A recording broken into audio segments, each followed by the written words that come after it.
Hello students, this is Dhiman Choudhury from CEC Head Office. So in the previous class we already discussed about how to find total marks, percentage and total sum, multiplication, all of these. Okay, so today we are going to discuss about how to find the class. Class means division, grade, all are same. So আমি আজি division কেনেকৈ ওলায় তাৰ বিষয়ে আমি discuss কৰিব গৈ আছোঁ। তো লাষ্ট ক্লাছত তোমালোকে এইখিনি চাগে মনত আছে, তোমালোকে ঘৰত প্ৰেক্টিছ কৰিছা টোটেল মাৰ্কছ কেনেকৈ উলিয়ায়, পাৰ্চেণ্টেজ কেনেকৈ উলিয়ায়। চ' ক্লাছটো কেনেকৈ উলিয়াম, আমি যিকোনো এক্সামৰ ক্লাছটো কেনেকৈ উলিয়াওঁ। ধৰি লোৱা তুমি এক্সামত ফাৰ্ষ্ট ক্লাছ পাইছা, ছেকেণ্ড ক্লাছ পাইছা, থাৰ্ড ক্লাছ পাইছা, আমি কেনেকৈ উলিয়াওঁ, ক'ৰ পৰা গম পাওঁ, এইটো পাৰ্চেণ্টেজৰ পৰা গম পাওঁ, হয়নে নহয়। চ' ছেম আজি আমি ইয়াতে ক্লাছটো উলিয়াব গৈ আছোঁ। চ' ইয়াতে আমি পাৰ্চেণ্টেজটো চাই পেলাই ক্লাছটো নুলিয়াওঁ, আমি ইয়াতে গোটেইকেইটা ক্লাছ দি দিম, first class, second class, third class আৰু ফেইল। তাৰ পৰা যিটো পাৰ্চেণ্টেজৰ পৰা ক্লাছটো হয় ই নিজে নিজে আউটপুটটো দেখাই দিব, ঠিক আছে। চ' এতিয়া ইয়াতে মই ফৰ্মুলাটো ক'ৰ পৰা ষ্টাৰ্ট কৰিম, ইকুৱেলৰ পৰা ষ্টাৰ্ট কৰিম। ইকুৱেল ইফ যদি first bracket percentage the greater than equal 60 comma double quotation first double quotation close আকৌ comma, okay. Equal if first bracket percentage greater than equal 60 comma double quotation first double quotation close again comma. After that again if first bracket আকৌ পাৰ্চেণ্টেজটো select কৰিম মই,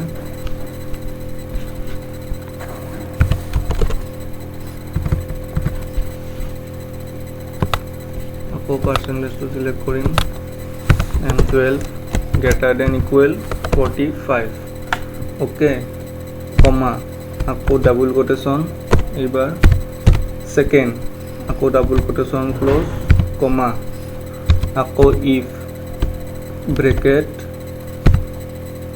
percentage greater than equal 30 comma double quotation, এইবাৰ হ'ব third double quotation close comma, বাকীখিনি কি হ'ব fail,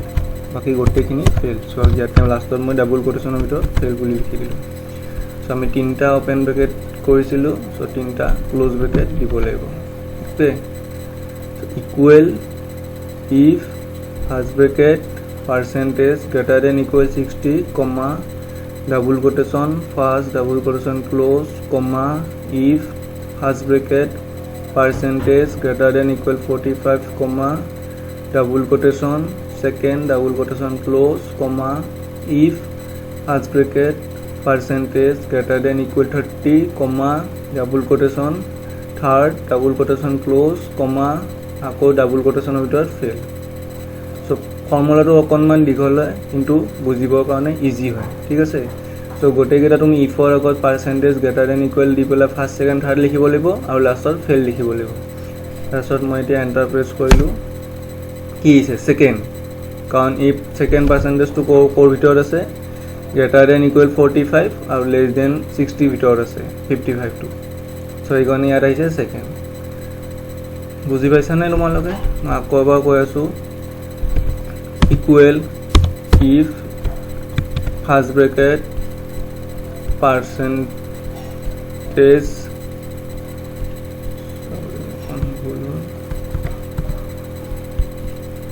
equal if bracket percentage greater than equal 60 comma double quotation first double quotation close আকৌ comma if bracket percentage greater than equal 45 comma গোটেইকেইটা এটা এটাকৈ ধৰি লোৱা যে পাৰ্চেণ্টেজ গ্ৰেটাৰ দেন ইকুৱেল 60 এইটো ফাৰ্ষ্ট, আকৌ কমা দি পেলাই আকৌ ইফ লিখি পেলাই গ্ৰেটাৰ দেন ইকুৱেল 45 কমা আকৌ সেকেন্ড আকৌ কমা আকৌ ইফ লিখি পেলাই আকৌ পাৰ্চেণ্টেজ গ্ৰেটাৰ দেন ইকুৱেল 30 কমা এইটো হ'ব থাৰ্ড আকৌ কমা আৰু বাকীখিনি কি হ'ব ফেল ফাৰ্ষ্ট ডাবল কোটেশ্যন দি পেলাই 3টা ব্ৰেকেট ক্লোজ ঠিক আছে আকৌ এণ্টাৰ এবাৰ কি হৈছে ফাৰ্ষ্ট তো ফৰ্মুলাটো অকণমান দীঘল যদিও এইটো তোমালোকে প্ৰেক্টিছ কৰা বেছিকৈ ঠিক আছে এইটো প্ৰেক্টিছ কৰিবা এইটো বুজি মুখাস্ত কৰিব লগা নাই এইটো অকণমান বুজি পেলাই এইটো নিজে নিজে গম পাই যাবা যে গ্ৰেটাৰ দেন ইকুৱেল 60 হ'লে ফাৰ্ষ্ট ছেকেণ্ড 45 হ'লে ছেকেণ্ড 30 হ'লে থাৰ্ড বাকীখিনি ফেল চ' ওপৰৰ দুটা মই দেখাই দিছোঁ তলৰ দুটা তোমালোকে নিজে নিজে প্ৰেক্টিছ কৰা ভালকৈ চাই লোৱা ফৰ্মুলাটো ক'ত কি প্ৰেছ কৰিব লাগে যদি বুজি নোপোৱা আকৌ তলত কমেণ্ট কৰিবা মই আকৌ ৰিভাইজ কৰি দিম বস্তু ঠিক আছে বুজি পাইছা এইখিনি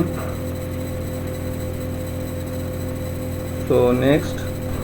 move to the next topic column chart pie chart এতিয়া কলম চাৰ্ট পাই চাৰ্ট কি হয় ধৰি লোৱা মই ইণ্ডিয়া বুলি লিখিলোঁ ইংলেণ্ড বুলি লিখিলোঁ ঠিক আছে ইণ্ডিয়া ইংলেণ্ড ইয়াতে মই এতিয়া কিছুমান ৰেণ্ডম ভেলু ল'লোঁ ইণ্ডিয়াত 3টা ল'লোঁ ইংলেণ্ডত 3টা ল'লোঁ ঠিক আছে এতিয়া কি কৰিবা ভেলুখিনি চিলেক্ট কৰিবা দুটা ভেলুখিনি চিলেক্ট কৰি পেলাই ক'ত যাবা ইনচাৰ্টত যাবা ইনচাৰ্টত গৈ ইয়াতে চোৱা কলম লাইন পাই বাৰ বহুত চাৰ্ট আছে চ' এইকেইটা ডিফাৰেণ্ট টাইপছ অফ চাৰ্ট হয় এইকেইটা মই ফাৰ্ষ্ট কলমত গ'লোঁ কলমত গৈ 2D কলমো আছে 3D কলমো আছে নিজৰ ইচ্ছাত ল'ব পৰা যেনেকুৱা তোমাক ষ্টেপ লাগে চিলিণ্ডাৰ কণ পিৰামিড মই 3D কলমত গৈ পেলাই ফাৰ্ষ্টৰ অপশ্যনটো ক্লিক কৰি দিলোঁ চোৱা টেবুলখন নিজে নিজে আহি গ'ল এইটো 62 হয় এইটো 85 হয় এইটো 45 42 এইটো 32 77 চাইডত এনেকৈ ব্লু কালাৰটো ইণ্ডিয়া বুলি আৰু ৰেড কালাৰটো ইংলেণ্ড বুলি অট'মেটিক আহি গৈছে এতিয়া মই চাৰ্টখনৰ এটা নাম দিব লাগে চাৰ্ট টাইটেল লেআউটত যাম চাৰ্ট টাইটেল এবভ চাৰ্ট ইয়াতে এতিয়া মই চাৰ্ট টাইটেলটো কাটি দিলোঁ মই নিজৰ মতে এটা ইণ্ডিয়া ভাৰ্চেছ ইংলেণ্ড বুলি লিখি দিলোঁ ঠিক আছে বুজি পাইছা এইখিনি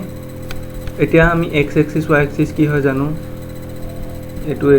এক্স এক্সিছ এইটো ৱাই এক্সিছ আমি এইখিনি জানো এতিয়া এক্স এক্সিছ আৰু ৱাই এক্সিছত আমি নাম দিব লাগে এক্সিছ টাইটেলত কৰা হৰাইজণ্টেল এক্সিছ টাইটেল বিলো axis so here we put the x-axis value let over and again go to the axis title vertical select anyone then right here runs okay got it and legend what is legend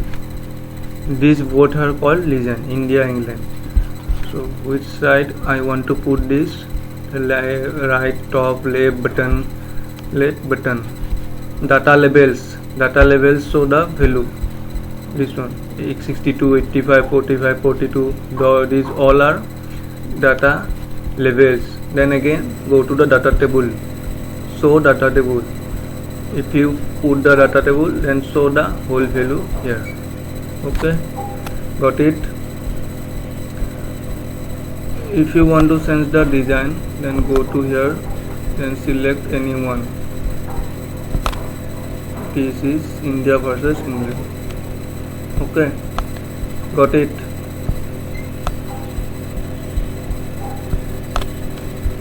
so এইটো হ'ল কলম চাৰ্টত এনেকৈ তোমালোকে এইটো বনাব পাৰিবা এতিয়া আমি কি শিকিলোঁ আজি প্ৰথম আমি শিকিলোঁ এটা ক্লাছ কেনেকৈ তুমি ক্লাছটো উলিয়াব পাৰা ঠিক আছে ফাৰ্ষ্ট ক্লাছ ছেকেণ্ড ক্লাছ এইটো ক্লাছটো উলিয়াব পাৰা আৰু নেক্সট আমি উলিয়ালোঁ কলম চাৰ্ট তোমালোকে নিজে এনেকৈ ভেলুখিনি চিলেক্ট কৰি পেলাই ইনচাৰ্টত যাবা ইয়াতে কলমত চিলেক্ট কৰি কলম চাৰ্টটো ল'বা আকৌ যদি পাই চাৰ্ট লাগে এনেকৈ প্ৰথম নিজে এইটো চিলেক্ট কৰিবা ভেলুটো পাইত গৈ পেলাই এইটো 3D পাই ল'ব পাৰা তেতিয়া টেবুলটো এনেকৈ আহিব চ' পাই চাৰ্টটো নিজে ট্ৰাই কৰি চোৱা মই কলম চাৰ্টটো দেখাই দিলোঁ তাৰপিছত পাই চাৰ্টটো নিজে ট্ৰাই কৰা যদি নোৱাৰা মই আকৌ নেক্সট ক্লাছত এবাৰ ৰিভাইজ কৰাই দিম ঠিক আছে এইখিনি হ'ল আজিৰ ক্লাছ ডিভিজনটো ট্ৰাই কৰা চাৰ্টটো ট্ৰাই কৰা ওকে সো হোপ সবে বুজি পাইছা এইখিনি বস্তু সিম্পল হয় প্ৰেক্টিছ কৰিব লাগিব এক্সেল প্ৰেক্টিছ কৰিব লাগিব যিমানে বেছি প্ৰেক্টিছ কৰিবা সিমানে বেছি তোমালোকে বস্তুখিনি পাৰিবা এবাৰ বস্তুখিনি চাই থ'লে নোৱাৰা সো প্ৰেক্টিছ কৰা আৰু শৰ্টকাট বেছি ইউজ নকৰিবা প্ৰথম যিমানে শৰ্টকাট ইউজ কৰিবা তেতিয়া বস্তুবিলাক পিছত পাহৰি গৈ থাকিব সো প্ৰথম নিজে নিজে কৰি চোৱা তাৰপিছত যেতিয়া এক্সপাৰ্ট হোৱা তেতিয়া শৰ্টকাট ইউজ কৰিবা ঠিক আছে সো আকৌ মই নেক্সট ক্লাছত আকৌ এক্সেলৰ আৰু বেলেগ টপিক লৈ আহি আছোঁ সো আজিলৈ এইখিনিয়ে থাকক প্ৰেক্টিছ কৰা stay safe stay home bye